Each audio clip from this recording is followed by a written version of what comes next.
Roasted pork belly na sobrang lutong ng balat at sobrang lambot naman ang laman. Tapos juicy pa. Yung pilit kong iniiwasan yung mga ganitong pagkain. Pero ang hirap. Darating talaga sa'yo yung matatakam ka sa ganitong klase ng pagkain. Pero kahit naman nagluluto ako nito ay talaga namang pinipigilan ko rin yung sarili ko. Konti lang yung kinakain ko. Mga 3 o 4 na slices ay okay na sa akin. Pero ito talagang balat, di ko yung pinalalampas. Ang sarap kasi, lalo ganito yung sausawan mo. Okay, ipapakita ko sa inyo kung paano ko niluto itong aking roasted pork belly. Ang ganda nito, tamang-tama lang yung kanyang taba, konti lang. So dahil maiksi lang ito at hindi ko maifo-fold, rolled lechon belly sana yung iluluto ko. Pero dahil nga hindi abot, ay iro-roast ko na lang. Hiwain lang natin yung laman at maglalagay lang tayo ng parang packet na paglalagyan natin ng ibang ingredients. Sa isang bowl, pagsamahin lang natin yung ½ teaspoon ground black pepper, 1 teaspoon garlic powder, ½ teaspoon salt, tsaka tayo maglagay ng seasoning.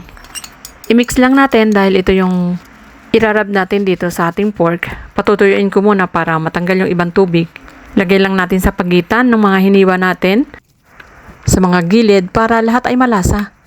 At para matanggal naman yung konting lansa ay mag-squeeze lang ako dito ng 2 kalamansi. At pag nakuha na natin yung katas ng kalamansi, yan bali, ipahid lang natin sa buong pork. Then set aside muna natin. At ipiprepare ko naman itong aking bawang. I-slice ko lang to. Then 2 medium onion, slice ko rin. At saka itong onion leeks.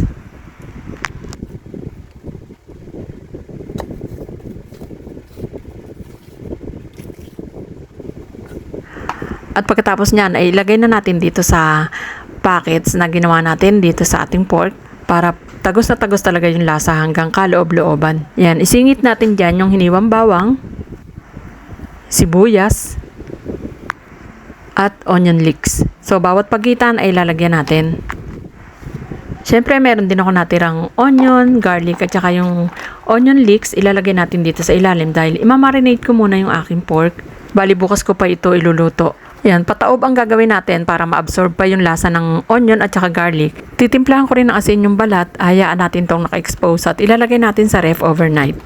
And then, kinabukasan, iro-roast ko na to gamit yung air fryer. Kumuha rin ako ng lemongrass sa aking bakuran. Pipit-pitin ko yung pinakadulo para mas lumabas yung lasa ng lemongrass. Lagay lang natin sa ibabaw ng wire rack kasama ng mga onion, garlic at saka yung onion leeks na natira ko kahapon.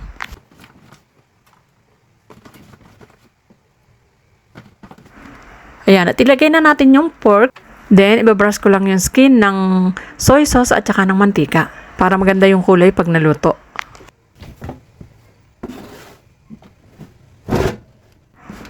Isa-set ko yung aking air fryer ng 180 degree. Tapos, iro-roast ko ng 30 minutes muna dahil iyon yung maximum.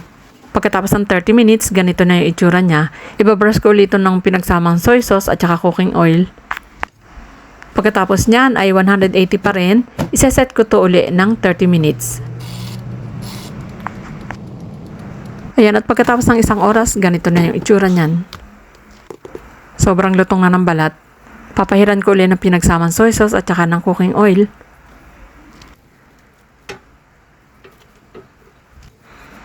Then, babaligtarin ko na to. Yung kabila naman yung aking iro-roast.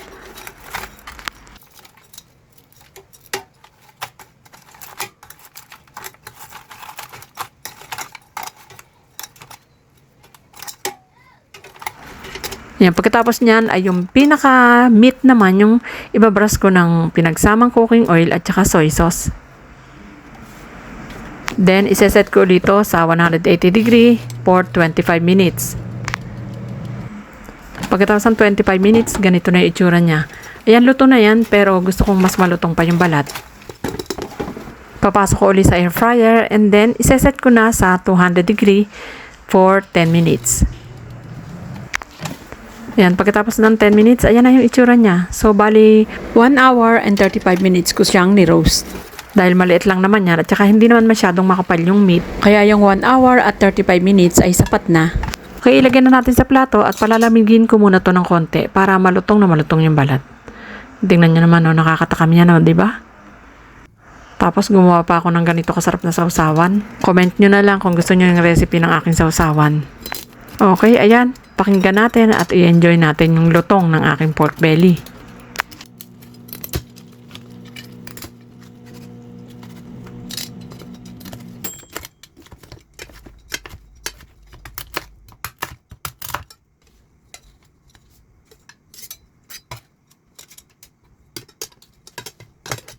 Ayan, at kung umabot ka na hanggang dito, eh sigurado kong natatakam ka na.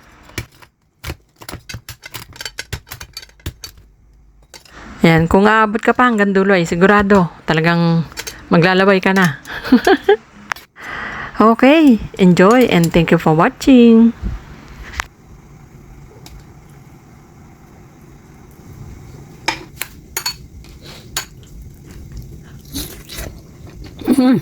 Sobrang lambot.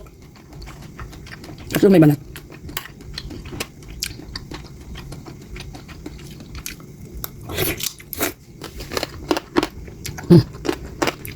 Yung sausawan ko the best. Napakasarap.